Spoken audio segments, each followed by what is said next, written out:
This morning we have a very different subject than the one last week, or the last lecture, because we are going to explore a field where, for the most part, efforts have failed. We are trying to discover a little more about life. Not life as time, but life as energy, life as vitality, life as consciousness, will, wisdom, and action. And in order to understand these principles, we have to do something that is against present policy. We have to turn to the past. At this moment, the world is very conscious of the present and fearful of the future. Where much of the problem rests has been ignored, and that is in the past. Now, the past is something more than dead yesterday, and to overlook it is to lose the most wonderful text for the study of our problems, because none of these problems are actually new. They're all part of the descent of a stream of life, and this stream of life is the thing we want to consider. Some years ago, General Furlong, in his Rivers of Life, gave us a chart showing the development of races, sub-races, and a great arterial system of life descending through history. Everything in this list and everything in this chart is actually very scientific, very factual, and probably more readable and usable than the histories that we write today. We are therefore interested in trying to understand something of the principle of life as we accept it, as we know it, as we live it, and as we pass out with no understanding of what it is, or very little understanding. Now, at the present time, there are two attitudes towards this subject. The first is materialistic and scientific. Now, the study of science in relationship to the vital, moral, and ethical development of races has been generally neglected. The modern scientist is interested in what he calls facts, and facts are to him the actual occurrences of today, the actual checking that he can make of things on the physical level. He does not really try to figure out why these things happen, but he is interested in how they happen. He does not know or recognize any particular reason for these happenings, except they occur as the effects of causes that are set in motion in our daily existence. The true and complete materialist does not believe we existed at any time except now. He does not believe in any of the theological doctrines of immortality. He does not recognize a religious principle behind physical phenomena. He is concerned typically with what he calls facts, and all of his facts are more or less physical. When the facts are not physical, he is very suspicious of them and would prefer to reject them entirely. Therefore, the scientist makes physical phenomena the fact of existence. Everything exists because of certain phenomena, and life itself is one of these tremendous energy factors with which he is concerned. He does not know where life comes from, except in the physical sense, through the perpetuation of species. He does not know about the overtones which affect the conduct of human beings, because to him these things are merely passing shadows on the surface of a scientific factuality with which he is completely absorbed. The result is that as far as moral and ethical development is concerned, the scientist has to depend upon another factor if he wishes to develop any of the overtones of ethics. He has to divide his attention and admit the existence of something above or beyond science. This he hesitates to do because he feels that the moment he passes from the fact, he passes into a mirage. All overtones to him are simply the longings of the human soul for something beyond the physical. And the scientist is very doubtful if there is anything beyond the physical worthy of consideration. Now, on the other side of this coin, we have the religious point of view. We have that of the individual who by nature believes in the reality of the wonderful. He believes that there are principles at work constantly, that life is not simply a drifting along through a mass of physical phenomena. Life is the unfolding of a plan, a purpose, that there is a divine power at the source of life. He has his problems trying to prove this, but also he has certain points that are worthy of consideration. To the theosophist or theologist, as the case may be, the physical phenomena of life is more than merely the unfoldment of bodies. Life is a stream of some kind, as shown by Furlong in his Rivers of Life. Life is an unfolding process going on constantly. It has passed through one cycle after another. It continues to move cyclically within the boundaries of law. Somewhere in this great pattern of motions, there is an ethics. There is a tremendous purpose. There is a valid reason. The theologist is not always sure what that reason is, but he believes in a divine power at the root of life, and that this divine power is the source of good, and that this divine power must be cultivated within his own life, and the principles of it applied to society. Therefore, he has his point of view, but as far as the scientist is concerned, his point of view is scarcely adequate. The scientist says the theologian, in order to have the point of view that gives him hope and idealism, must ignore a vast order of physical phenomena. The theologian, on the other hand, says that to get down to the level of physical science, the scientist must ignore a mass of superphysical phenomena, which he cannot deny, which he cannot disprove, but he finds difficulty in accepting within the boundaries of science.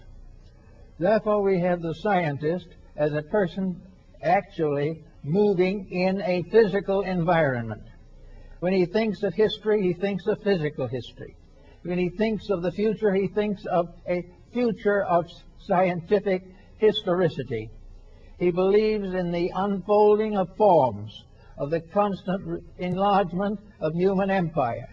He believes constantly that the human being is the master of all things in the material world, that the human being is the lord of all he surveys, that he is constantly being challenged, but that growth, progress, and unfoldment are the result of the pressures of human occupation and exercise, that the physical world is being built by material means, and that these material means are largely under the general supervision of the scientific concept. The perfectly scientific person, therefore, would be a perfectly lawful person, but he would live within a very narrow rule, a rule of materiality alone, because there's no place in his system where the immortality of the soul or the presence of a divine trinity at the basis or in the foundation of the material quaternary. Now, with these 2 points of view, we need history. We need to take something that is now being generally ignored. In fact, we are almost invited to ignore it. We must not think of the past. The moment we think of past, we become involved in morality. The moment we begin to examine the structure of human history, we come into the presence of a tremendous ethical structure, a structure of moralities, a structure of laws, a structure of principles. Most of these have been set forth in the great religious histories and philosophies of mankind. Now, if we accept the reality of tradition, if we accept the fact that history is a valid instrument of knowledge, and it was one of the valid instruments of Lord Bacon in his Novum Organum, or the new instrument of knowing, we then have to realize that in history we have to study the concatenations of events in a way that we do not do at the present time. In other words, the average person is not interested in the law of cause and effect. He doesn't know why it functions. He only knows that it interferes largely with what he wants to do. And as he goes along his way, that which comes in conflict with his ambitions and his purposes is considered to be unreasonable, or at least unpleasant. So that the person today tries to avoid the challenge of cause and effect. If he goes back into history, he will find 100 empires that fell from the same mistakes that he is making. Now, this should mean that history is a valid subject. History should be taught in schools because it is the story of what happens when we do certain things. And we have proof that these happenings are inevitable and immutable. They are just as scientific as anything advanced by science. But because they deal with moral, ethical, or spiritual values, science prefers to ignore them as not provable. Yet they are provable. History is what proves them. And until we can prove definitely that the developments of life on this planet survive against historical mistakes, we have to consider history as part of the story. Now, history tells us that there is a pattern by which all things in this world move, and what Furlong called the rivers of life. In the Bible, 4 rivers rose out of Eden and made fruitful the earth. Rivers of ethics, rivers of morality, rivers of religion, religions of art and science. All these things are great institutional structures built upon the manifestation of history as ethics. So we look around and we see that certain things always happen. Now we come to a group of people who do not care whether they happen or not. One of the reasons being that they have never studied sufficiently the records of human action and activity to realize the importance of these things. The young person in school today is sort of told that now we are living in the grand age of all things that are wonderful, and therefore the past is made up of a group of primitive wanderers struggling against the advancement of science. This is not true, but this is what the average person is inclined to believe. He is inclined to believe that now is important, that everything should be judged by now. We should judge the TV programs by now. And if we do that, we're in kind of difficult situation. And we must also beware that we must judge nuclear physics by now, and by the building of more nuclear plants. We must judge the result of destruction of our environment by now. Everything must be today. And the reasons why we're in trouble are neatly evaded, because they interfere with our good spirit in doing what we please regardless of consequences. So we begin to study what these things all add up to. Now, when it comes to this point in the view, we have now 2 systems. One believing that there is a principle of good, and the other believing primarily in a principle of skills, or ethical, physical pursuits and progressions. Now, in this, we have to try to study something. Of course, in religion, deity emerges either as a person or as a principle who becomes, or which becomes, personalized.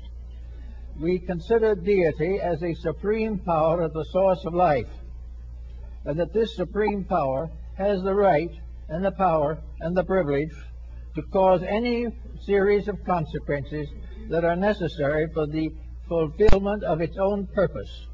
Now, just what that purpose is not very clear. Whether this purpose is to prove the existence of deity, or whether it is intended to result in the perfection of creation is a matter that is still open to considerable debate. For the general point of view is that the will of this power is the perfection of all that lives according to some code of perfection, which at the present time is largely physical. The perfection may call for something better than physical, but the reason for it is the conveniences of physical life, such as, for instance, the end of poverty, the end of crime, and the end of many vices that arise which are against the common good of society. So now we have a problem that goes right back to this concept of deity. Deity is supposed to have been the power that created the human being. Humanity is a projection of deity into manifestation. Why was this projection necessary? This is a question that is constantly under consideration. If we wish to assume that deity is all-powerful, omnipotent in every sense of the word, why did deity not produce its creation perfect to start with? After all, why should deity create an imperfect structure and then demand its perfection through a series of what to the average person consists of misfortunes? Where and how is it that humanity, being a product of the divine mind and the divine will and the divine soul, should not have been developed perfect in the beginning? Why should there be this tremendous struggle against the evils of life? Why should the individual be required to constantly stand against his natural inclinations? If he was intended to be perfect, why were these inclinations embodied into his structure? Why was he made imperfect if the divine power can produce perfection? Why should the individual be in constant conflict with morality and ethics if he is a principle has origin in a divine power that is perfect in morality and ethics? This question has been asked time and time again, and it seems to be one of the great hang-ups in the development of an ethical world principle. Why is man not perfect if he is the product of perfection? And if he is not the product of perfection, why does he hope for perfection if the only power that exists cannot bestow it, or does not bestow it? Now, there has to be an answer to this, and the material scientists take it very simply. There is no such thing as a control demanding perfection. The human being is a growth, an unfoldment of physical forces and factors. And enfolded within it, this being is life, integration, and a power to grow, to become, and to propagate. These things are inherent in forms, but they do not contain within themselves any strict or certain form of ethics. They are growth, producing right and wrong are finally sorted out by the results of action. The individual who has enough experiences gradually comes to certain conclusions. This theory, however, has been subject to a number of reversals. At the present time, we have more intellectual knowledge than ever before and less ethics. We have developed a tremendous growth of materialism away from ethics, away from morality, and away from principles. Now, if the scientific process is complete, and the final end of all things is the production of a self-sustaining creature, a being that is sufficient to all its needs, then science is in trouble because it isn't producing such a creature. If, on the other hand, only morality and ethics, temptation, and gradual moral growth can produce perfection or produce release from problems, then why and how does this come through in our theological studies and considerations? So we come to a very interesting problem here. Namely, let us now say that we are going to think in terms of a different concept of what humanity is. We've thought of humanity as a biological miracle on the physical level and a psychological miracle on the religious level. But perhaps there's something else to the thing. with something more that we haven't investigated at all. And that is, what is the basic structure of life in this world, or any other created sphere of life? What is life in this sense? Now, the ancients had another concept of this, which we have generally overlooked. One of the oldest forms of symbolism for life is a river. It is a stream. And in most philosophies of antiquity, this stream of life is flowing out of a cause. It is like a stream rising in a great mountain and gradually drifting down the side of a hill, gathering small riplets to itself until finally, with a tremendous crash, this stream of life falls into the sea. And this is the great cycle of life, that this is life moving inevitably towards infinite differentiation and finally into ultimate reorganization and reintegration. Therefore, instead of thinking of life as simply an energy in the sense of humanity, let us think of humanity as an aspect of life, that life itself is a forever ensouling power. It is continually unfolding itself.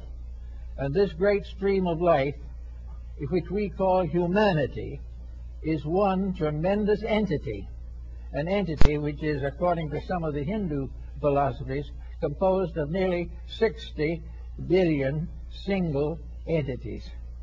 That what we call humanity is a vast energy, a vast concept and complex of motion, life, integration, and power.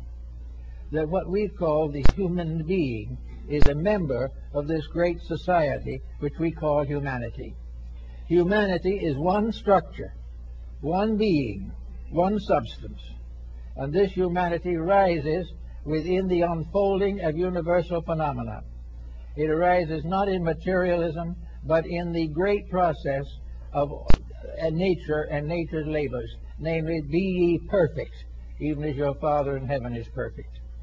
Therefore, we are thinking now not of humanity as a series of individuals alone, but humanity as the one being which we call the human being. We find this in the ancient religious systems of both Christianity and the ancient Hebrew systems from which the Old Testament was derived.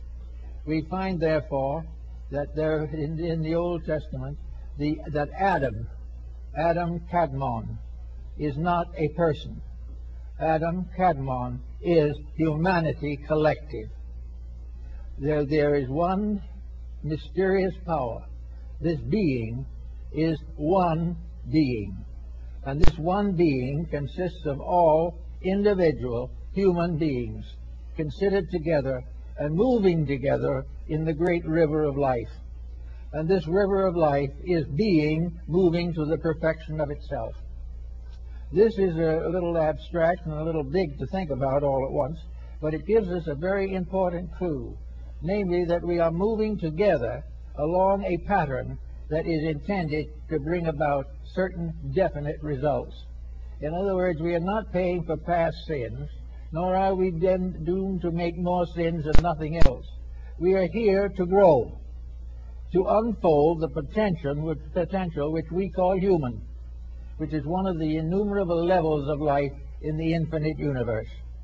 We are one creature, more or less, cast away like Robinson Crusoe on a desert island, but not cast away outside of the divine purpose, cast away to prove and justify that purpose.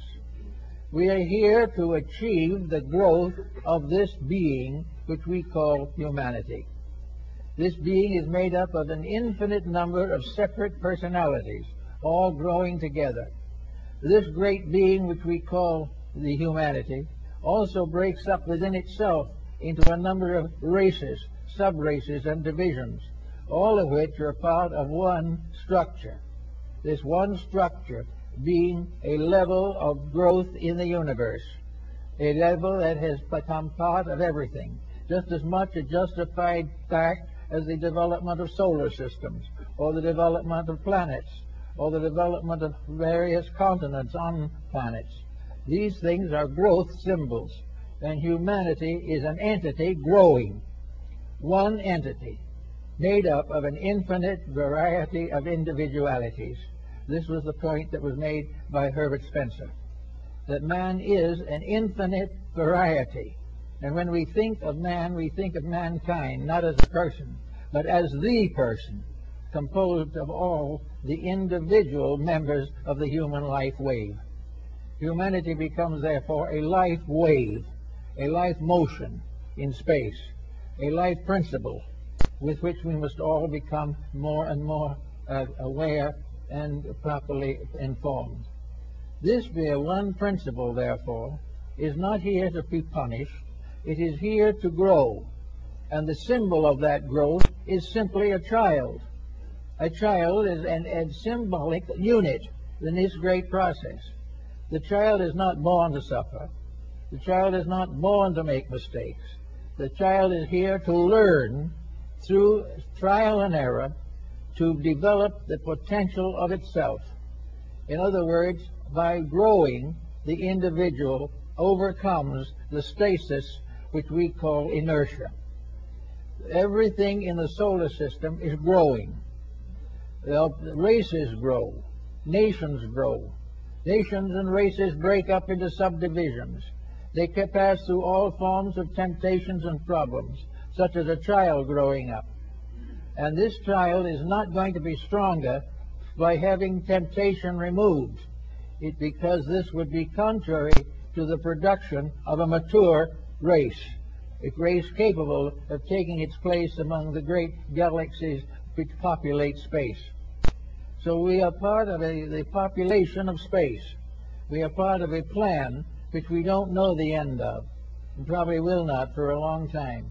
But we know we are growing for a purpose, that this growth is proper, natural, and if resisted, can be the source of complications. The moment we resist the motion of becoming better, we loose all kinds of sorrows upon ourselves. The child is not punished in nature simply before ignorance. It is presented with means of overcoming ignorance. But if it refuses to accept this information, the child may pass through a series of very trying experiences, not because anyone hates it or anyone wants to destroy it or that God has forgotten it, but because growth is the great reason for existence, whether it is in space, in the family, or in the world. These things are part of a great unfolding order of life. And this unfolding order of life is the thing that is important. Now, when the scientist says we should forget all about history and forget all about the past, he deprives us of a great textbook of experiences and their consequences. There isn't a single problem that we face today, except possibly nuclear physics, and even that is questionable, that has not already been faced. We know very much what happens to nations that drift away. We know what happens when a society loses its ethics. We see the ruins of the past, and in every case these ruins stand for the misuse of power. Generally speaking, every nation has gone down to disaster, like every individual, through selfishness, through lack of self-discipline, and for ambition to power or wealth. They've all gone down from that cause. So we very carefully avoid mentioning that cause, because it would interfere with the prosperity of the hour and might tempt us to improve ourselves. If this temptation became strong enough, we might become a comparatively intelligent race. And that, in turn, would be a great distress to those who want to exploit us. But these things are not God punishing us. They are the laws of life, the simple principles of integrity asserting themselves over the various ambitions and vicissitudes of human nature. Therefore, we live in a reasonable world. We live in a world in which all things are growing. We are living in a world in which cooperation is inevitably necessary, but we are still striving desperately to maintain competition. We are definitely in need of one religion, but we are afraid we might get it. And instead of working towards it, we do everything possible to keep the barriers up, to cause various denominational intrigues and ambitions. Everything that would tend to solve things, we are afraid of. And yet we have to face these things that are right. And the power of destiny, as it was known to the ancients, is the power that says this is going to happen. No matter what we do, we are going to grow. And if we grow the easy way, we can have pleasant gardens and a pleasant life. If we decide to grow the hard way, we will have war and strikes and conflicts and plagues and various inquisitions, as long as we resist the natural law of life. In other words, what we call our environment today is our school, a great moving mass of life with a certain specific destiny, humanity, an entity in space, a collective. Meanwhile, we have human collectives, then we have another collective, the animal collective. We have these units are vast entities representing laws of living and levels of existence unfolding in one magnificent environment. And this environment is suitable to protect them all, fulfill them all, and bring them all to the perfection of their purposes. That stands between, which is ego selfishness, which is a desire to compete for power, when there can be only one power, and that one power is never on the side of exploitation. The one power to be one is real. Anything to divide this, break it down, and make difficulties for it is illusion. So now we can clear the purposes of life and realize that the universe is not run by despots. It is not run by deities that cast off suns in front and moons behind. It is a great integration of unknown origin, but of absolute honesty and perfect intelligence and infinite love. These things are the great realities, and these are the things that were predestined and foreordained before the beginning of the world. And the only way we can get out of our present difficulty is to begin to move as a unit in the direction for which we were intended to move. Now, because humanity is made up of many different groups, we also have a series of subdivisions within the great structure of humanity. We have racial subdivisions. We have various types of psychological differences. We have religions as units. We have all kinds of unities within the one great unit. And all of these unities within the one are compatible. And until we find they're compatible, we're in trouble. We're going to be in trouble just as long as we fight each other on any ground. Because actually, whether we know it or not, the one that fights and the one who is fought is part of the one that never wants to fight or never wants to be fought. In other words, we can affect no one but one of our own kind. We can affect nothing detrimental except by injuring the great unity of ourself, this unity of the human being. And we have got yet to learn the idea, the real principle of the brotherhood of man. We have to realize that the great power behind things, it wants this civilization, this culture, this great world order to succeed. It must succeed because there's no such a thing as a failure in the divine plan. It cannot fail.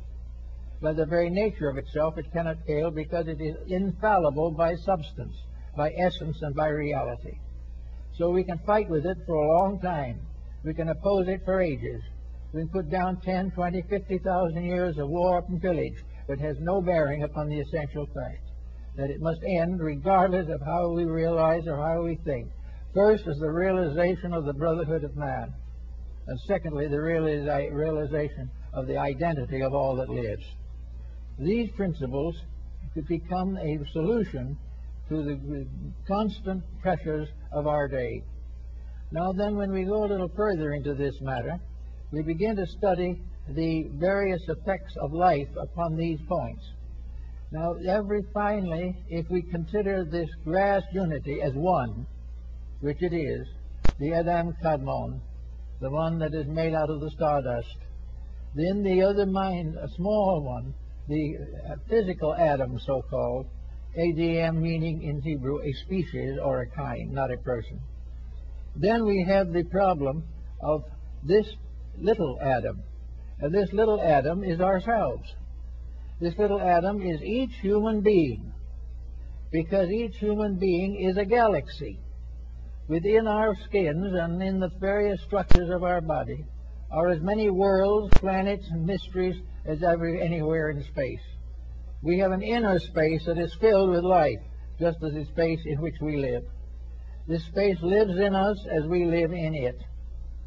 This space, which is ourselves, consequently represents a pattern that we must all follow. In order to fulfill the purpose of our personal lives, we must make sure that this space is maintained properly. We must be certain that we do not betray or falsify this space content in ourselves. We must become good and faithful overseers of this mystery of the body. And in the story of the biblical history, we find that the ego, or the self, becomes, in a sense, the custodian of the body and the custodian of the laws of living. So we can go as we wish in this traveling. We can become good and faithful servants, keeping the laws of health to the best of our ability. We can keep the laws of mental and emotional health to prevent psychotic conditions arising within our nature.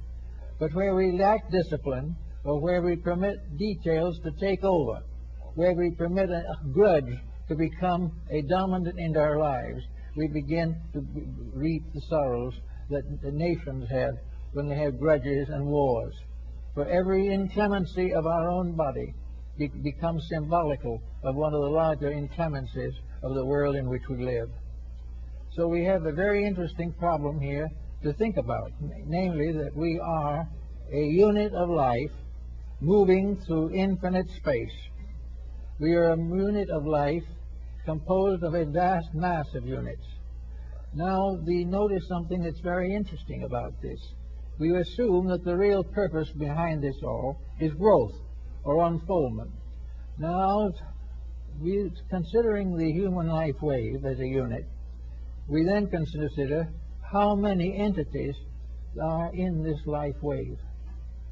How many souls or beings are coming in and going out to constantly keep alive the great forward motion of the entire.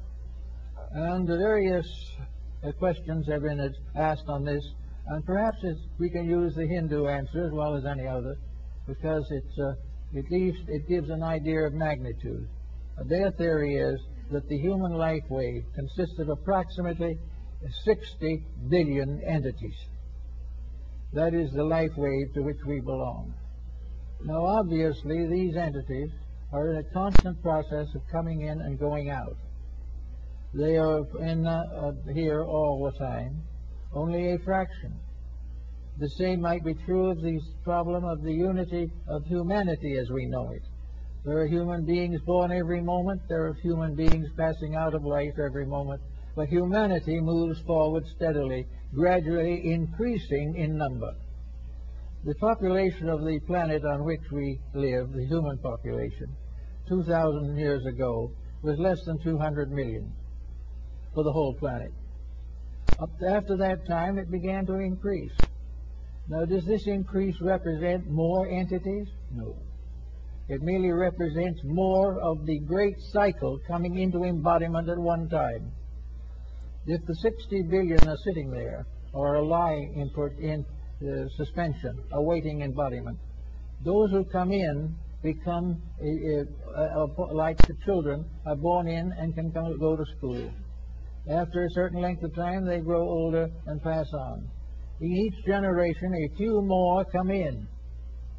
Through the progress and growth of life on Earth, more and more human beings come in. Until now, we have altogether somewhat near but probably 6 billion human beings, up from 200,000 to 6 billion. Now, this doesn't mean that there is one single new soul in the world. It doesn't mean that there is one iota of difference in the plan. It simply means that gradually vehicles for the manifestation of human entities are improving, growing, unfolding, and making possible more to come in and take the lessons of life with us. Little by little, we have built it up, and we'll probably build it up more and more. If we reach a population of 10 billion, then 1/60th of our entity field will be incarnate at one time. This is important because it gradually means that the life wave is moving gradually into objectivity. The life wave is more and more embodied, and embodied is becoming growing more all one time. With every increase in population, therefore, new scholars have come in to go to school, and those few who have graduated disappear or vanish away, but they are in no way substantially changed. There is no death in this pattern. There is only a constant changing toward the better. Now, this is a very large concept, and it's a concept that must be given a lot of consideration, but it is also a concept which contains within it space for growth, and it takes away from us forever this fear of eternal damnation, or from the scientific point of view, eternal oblivion. We are growing up as a being in space. There are other beings. There are animal kingdoms. There are plant kingdoms. There are mineral kingdoms. And even minerals grow, although it's sometimes difficult to point it out. Paracelsus described definitely the growth of metals in the rocks. And I have seen this alchemist here, a little old gentleman, who had a little tiny gold tree that had grown in a rock and was still growing, although it was depending on a small piece of rock. Everywhere things live, grow, and fulfill something. Every form of life is part of something coming forth to go to school, to go to learn the lessons of immortality, to become perfect as their Father in heaven is perfect. And this whole pattern has in it not one single moment of evil. It has not one moment of selfishness in the pattern. These things are the result of the individual not gaining a proper insight into the problems of the life to which he belongs. So we can say definitely, for a moment at least, that what we call life is a motion of a great wave of entities into manifestation. That these waves of entities are everywhere in space. That we are by no means the only one. That within our own little planet there are several of these great waves moving at one time, all compatible and all misunderstood, all fought against by the very persons who should be fighting for them. Now, in this particular time which we're worrying about, we know that the resistance to growth has become greater and greater, and the errors of mortal mind have become more and more difficult. We are rebelling against life, whether we realize it or not. Anything that does not dignify life is against it. Anything that does not help it to grow injures it. Now, all of these things that are good and bad are not tremendous. There's not a great crime or a great sin for any individual to want to be happy. We all want to be happy. But we haven't found out yet that happiness lies in the keeping of the rules rather than the desperate effort to escape them. We have a feeling that if we can get rid of all law and order, we'll be happy. This isn't true. The more we get rid of law and order, the more of lawlessness and disorder we have. So each individual becoming a student, or as this the old Rosicrucian formula, an abecedarian in the College of the Holy Spirit. That is exactly what we are. The College of the Holy Spirit is the complete environment in which we exist. The matriculation of the great group of entities is an entry of a group of entities into a great educational, cultural system that is completely idealistic, that is completely real, and which will only may be perfected when human beings keep the rules. Now, there are deities of ancient times who were the deities of rules and laws. There were deities of wisdom and truth and health. But all of these deities are symbols of rules. The god of health is the symbol of the individual who lives according to the laws of health. Everything that goes as it should does so because of its order and because of its reality and because of its integrity. These things we have to face, and we like to think of ourselves as perhaps a vast ship upon a sea of infinity.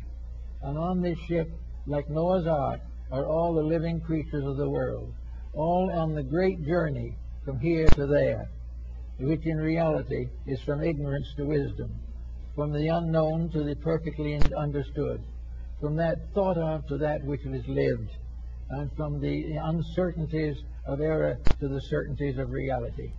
All these things are part of a great plan of life.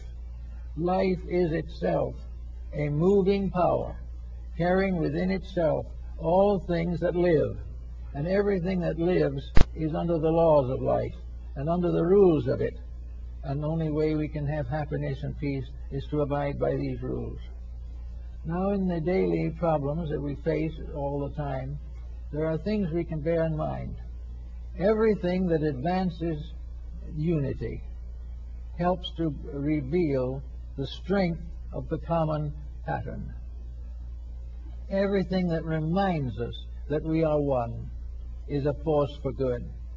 Everything that puts us against each other to fight and struggle and to compete for authority and power, all these things are illusions.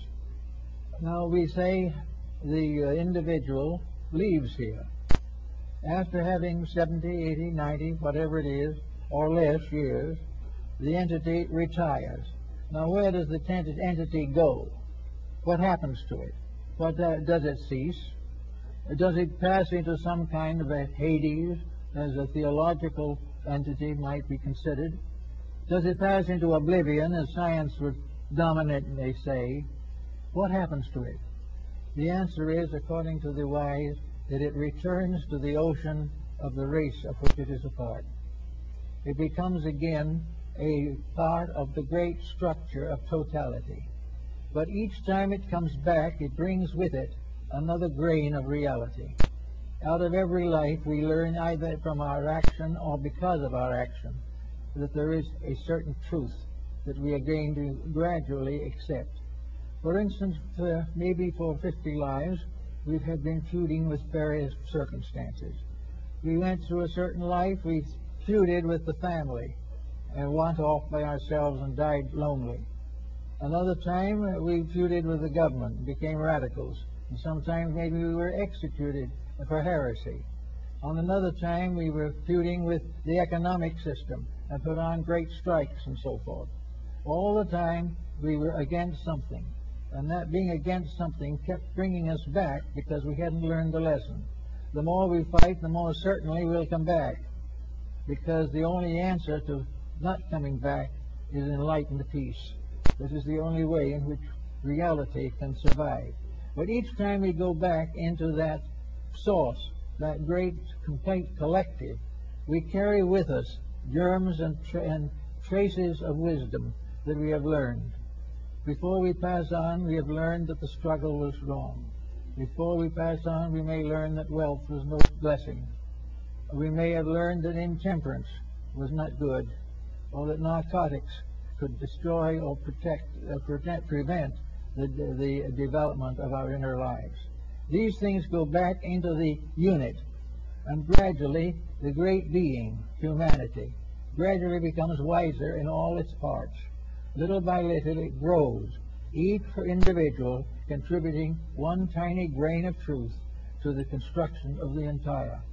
And in the course of time, truth will survive, and every entity in this great cycle of, say, 60 billion each entity will have learned the same lessons and will form a complete and perfect unity.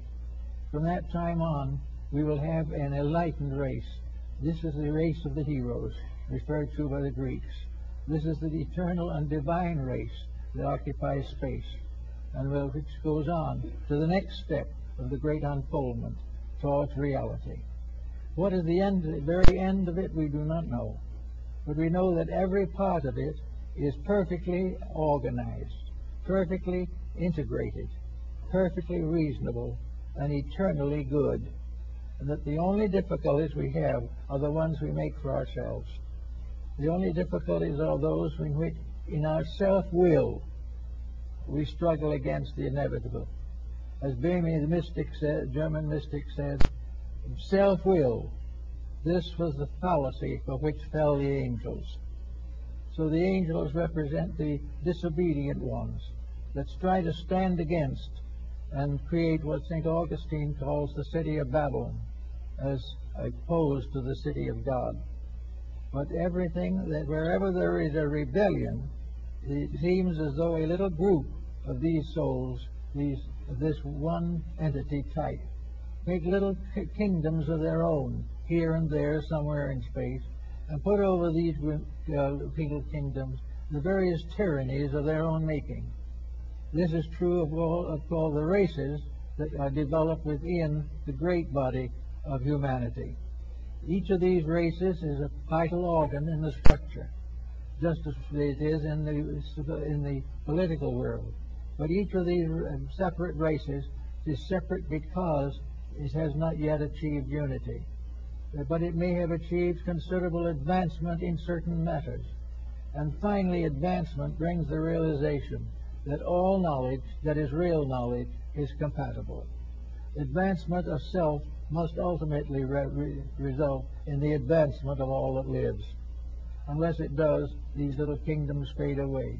The little tyrants come up in the world, the little tyrants come up in the family.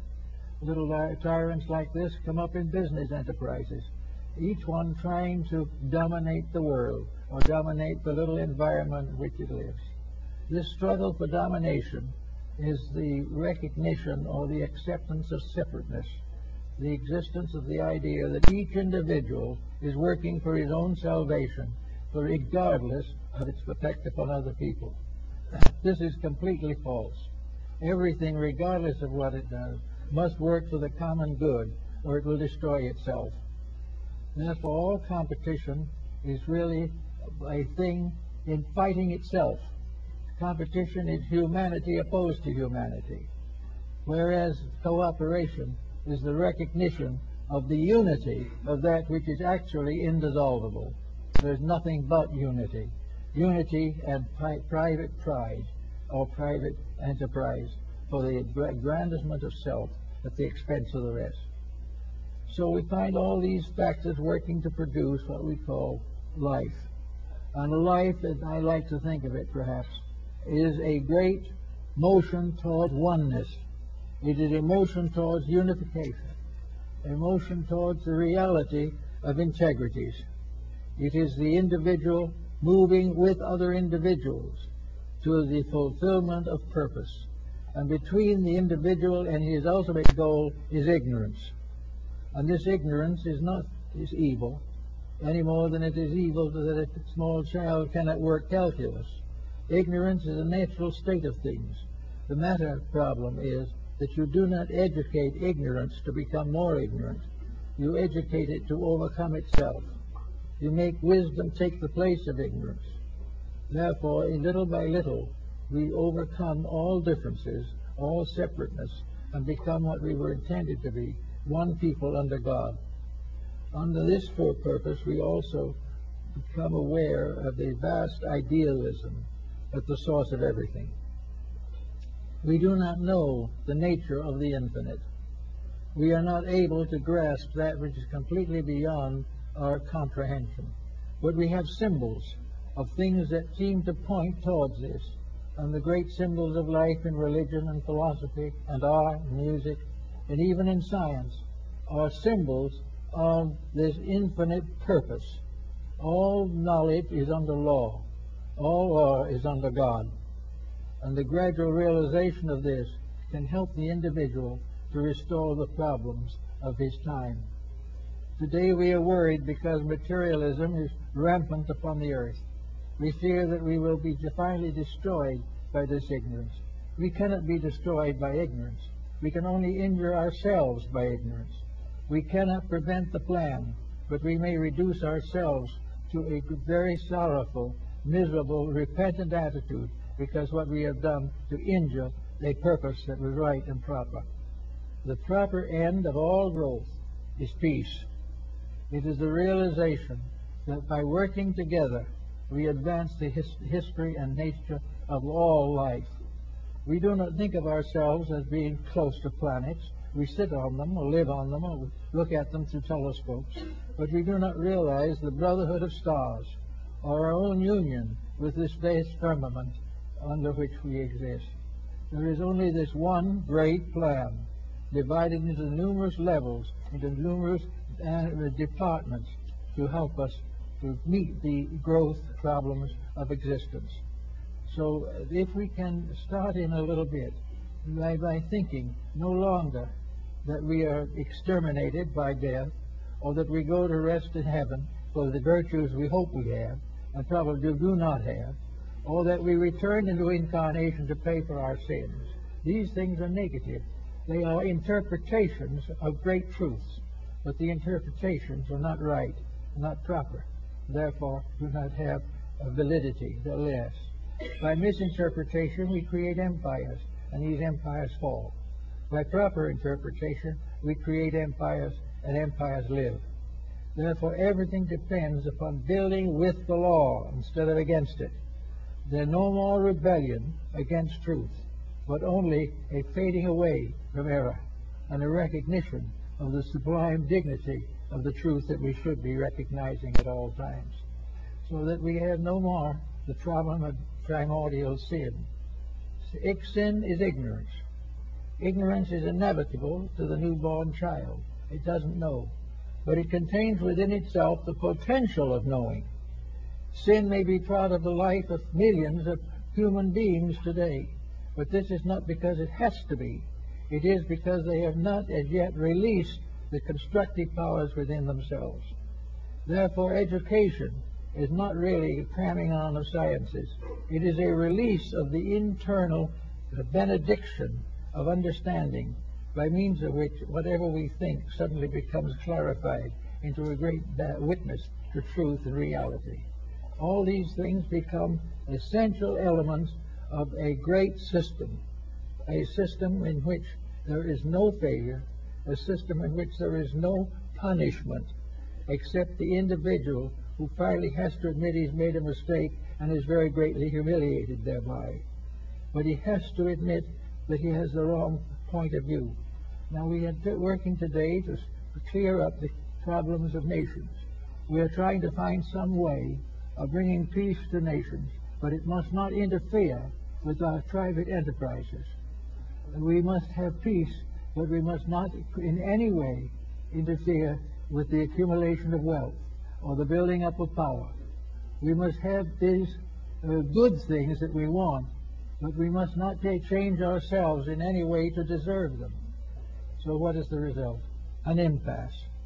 Error cannot survive. Good has not been brought into focus, and here we continue day after day to fight between selfishness and truth. And up to now, truth has been coming out second best, because we are too concerned with the little things about ourselves. The things we haven't remembered, as is found in some of the Indian philosophies, is that there is only one of us. The human race is one being.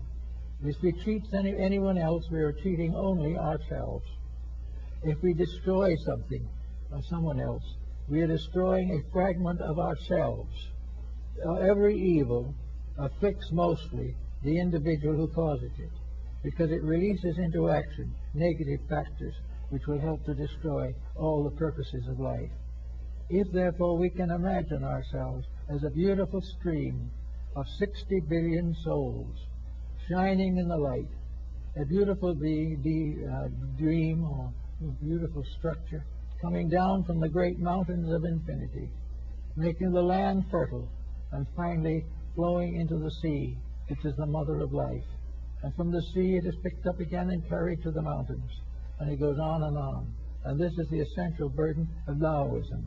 For in Taoism, life is like water, and it is under the control of the power of the sun. And it is this that causes it to rise, and this is what permits it to fall. That this constantly going on results in a world beautiful, verdant, well ordered, and beautifully maintained, until the human being comes in, pollutes the water, destroys the air, and tries to achieve his own particular purpose at the expense of nature, or one being, until finally the great purpose is temporarily thwarted. But the law is such that no matter how many mistakes we make, we cannot win with mistakes. Nor can the mistakes destroy us. They can only humiliate us. They can only restore our final faith in the realities of life. In the end and in the purpose of things, they are good, even though we have trouble facing them when they occur. So we let us think of life, therefore, as a great stream of eternal power, the very lifeblood of deity, the infinite of space, that which is known is unconquerable, that which is inevitable, that which is eternal.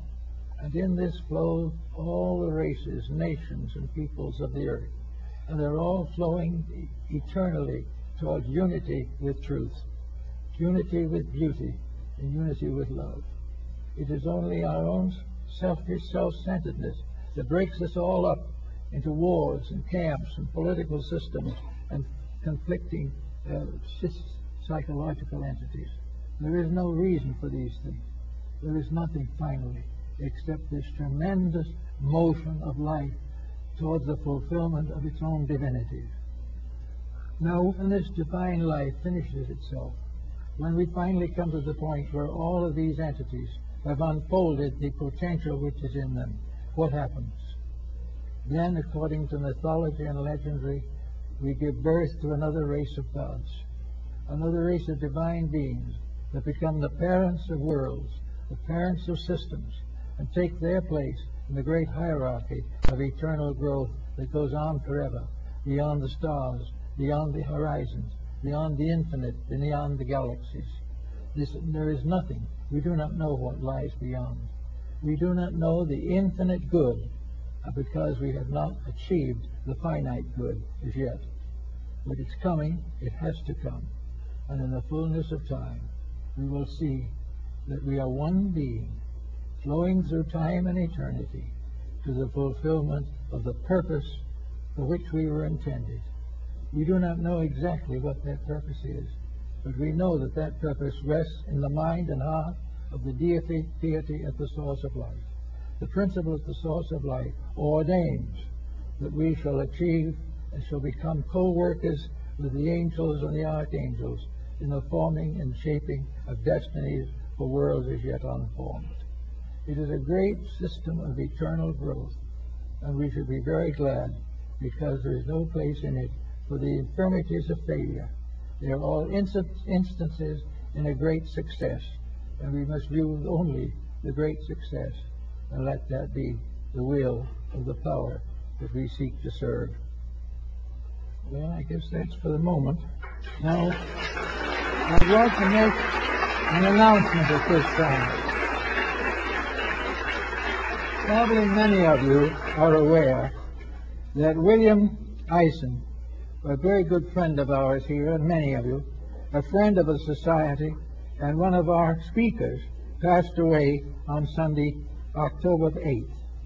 Mr. Eisen was scheduled to speak here on Saturday, November 11th, on the Kabbalah. Before this lecture, that morning will be given by Isabel Kleigman, they will have a short memorial service, and we plan also to remember Mr. Eisen, who was really a very fine person, a good student, and a person dedicated to the integrities and ideals for which we are so concerned. We know you will all join with us in a brief moment of prayer or meditation to bless this soul on its journey. Let us unite for a moment.